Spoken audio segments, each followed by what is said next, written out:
नमस्कार दोस्तों। आज हम भगवान बुद्ध के द्वारा बताई गई कई बातों के बारे में जानेंगे। यह बातें मनुष्य के जीवन में जीने का आधार है और हमें अपने को कैसे जीना चाहिए उसकी सीख भी देती है। आइए जानते हैं भगवान बुद्ध द्वारा बताई गई उन बातों के बारे में। दोस्तों, अगर आप अपने जीवन को बेहतर तरीके से जीना चाहते हैं तो महात्मा बुद्ध के अनमोल वचन को एक बार जरूर सुने। भले ही उन्होंने इस बात को सैकड़ों साल पहले कही हो, लेकिन आज भी उनके विचार आपको सफल इंसान बनने में सहायता करते हैं। आइए जानते हैं खास बातों को एक कहानी के माध्यम से।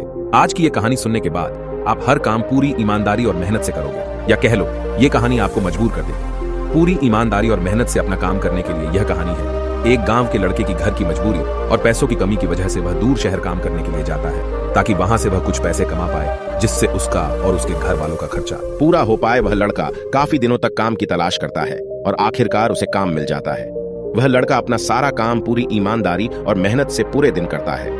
यह देखकर उसका मालिक खुश हो जाता है। अब 6 महीनों तक ऐसे ही चलता है। 6 महीने बाद वह लड़का अपने मालिक को कहता है, अब मैं कुछ दिनों के लिए वापस अपने घर जाना चाहता हूँ। और उस लड़के को पूरी उम्मीद थी कि उसका मालिक उसे घर जाने से नहीं रोकेगा, लेकिन उस लड़के के सोच से विपरीत उसका मालिक कहता है, नहीं, तुम्हें 2 महीने का थोड़ा और काम करना है और फिर उसके बाद अपने घर जा सकते हो। लड़के को थोड़ा गुस्सा आता है, लेकिन वह अपने गुस्से को शांत करके मालिक से पूछता है, बताइए मालिक, कौन सा काम है? उसका मालिक कहता है, हमें एक घर खरीदना है। तुम पूरे शहर में घूमो और तुम्हें जो सबसे अच्छा घर लगे वह घर खरीद लो, और जैसे ही यह काम खत्म हो जाता है तुम वापस अपने घर कुछ दिनों के लिए जा सकते हो। यह सुनकर वह गांव का लड़का खुश हो जाता है और जल्दी जल्दी घर को खरीदने का काम खत्म कर देता है। वह मालिक के पास जाता है और कहता है, मालिक, मैंने सबसे अच्छा घर आपके लिए खरीद लिया है। मालिक हैरान हो जाता है और कहता है, सिर्फ 10 दिनों में तुमने अच्छा सा घर खरीद भी लिया। गांव का लड़का कहता है, हाँ, ये घर काफी बढ़िया था, इसलिए मैंने खरीद लिया। और कहता है कि क्या अब मैं अपने घर कुछ दिनों के लिए वापस जा सकता हूँ? मालिक कहता है, नहीं, तुम सिर्फ 2 दिनों के लिए अपने घर वापस जा सकते हो। गांव का लड़का कहता है, अरे मालिक, मुझे गांव जाने में ही 1 दिन लगेगा, तो कैसे भला मैं 2 दिनों में वापस आ जाऊं? मुझे मेरे परिवार के साथ वक्त भी बिताना है।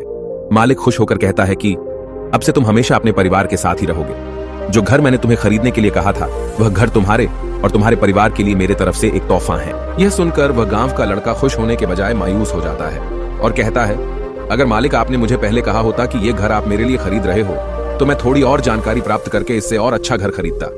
मालिक ने कहा, मैंने तुम्हें 2 महीने दिए थे और 10 दिन में खरीद कर तुमने तुम्हारा नुकसान किया है। इसी तरह जिंदगी में भी हमारे साथ यही होता है।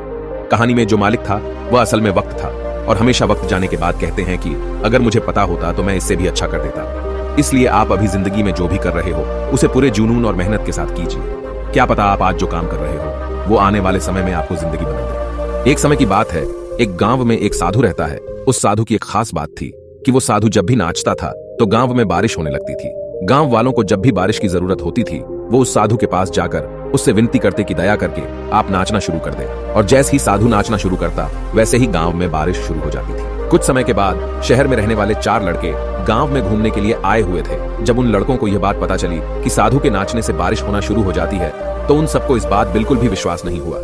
शहर के लड़के अपने आप को बड़ा पढ़ा लिखा समझ रहे थे, इसलिए उन्होंने गांव वालों को यह चुनौती दे दी कि हम भी नाचना शुरू कर देंगे तो बारिश होने लगेगी। यदि बारिश नहीं होती है तो उस साधु के नाचने से भी बारिश नहीं होगी। दूसरे दिन प्रातः गांव वाले उन 4 लड़कों को साधु की कुटी में लेकर पहुंच गए और फिर साधु से सारी बात को विस्तार से बताया। फिर उन लड़कों ने नाचना शुरू कर दिया। थोड़ी देर के बाद पहला थक कर बैठ गया, लेकिन बारिश नहीं हुई। कुछ समय के बाद सभी लड़के बारी बारी से थकते चले गए और शांत होकर बैठ गए, लेकिन गांव में बारिश बिल्कुल भी नहीं हुई। इसके बाद साधु का नंबर आया। साधु ने नाचना शुरू किया। 1 घंटा बीत गया, लेकिन बारिश नहीं हुई। फिर 2 घंटा बीत गया, बारिश नहीं हुई, लेकिन साधु ने नाचना बंद नहीं किया। और शाम होते होते बादलों की गड़गड़ाहट सुनाई देने और गांव में बड़ी तेज बारिश हो गई। शहरी लड़के यह सब देखकर हैरान रह गए और उन्होंने साधु से तुरंत क्षमा मांगी और साधु से पूछा, बाबा, ऐसा कैसे हो गया कि हमारे नाचने से बारिश नहीं हुई लेकिन आपके नाचने से बारिश होने लगी? साधु ने उन लड़कों को बताया, जब मैं नाचता हूं तो 2 बातों पर ध्यान देता हूं। पहली बात, मैं यह सोचता हूं यदि मैं नाचूंगा तो बारिश को होना ही पड़ेगा, और दूसरी, मैं तब तक नाचूंगा जब तक बारिश ना हो जाए। दोस्तों, सफल व्यक्ति में यही गुण मौजूद होता है। वो जिस काम को करते हैं उन्हें सफल होने पर पूरा विश्वास होता है, और वो तब तक उस काम को करते हैं जब तक वो उसमें सफल नहीं हो जाते हैं। यदि आपको भी किसी काम में सफलता हासिल करनी है तो आपके अंदर भी साधु वाला गुण होना चाहिए। दोस्तों, यहाँ हम आपके लिए मॉरल स्टोरीज भी लेकर आते हैं। हर कहानी में एक सीख जरूर छुपी होती है, जिनसे आपको बहुत कुछ सीखने को मिलता है, जो आपकी जिंदगी में बहुत काम आती है।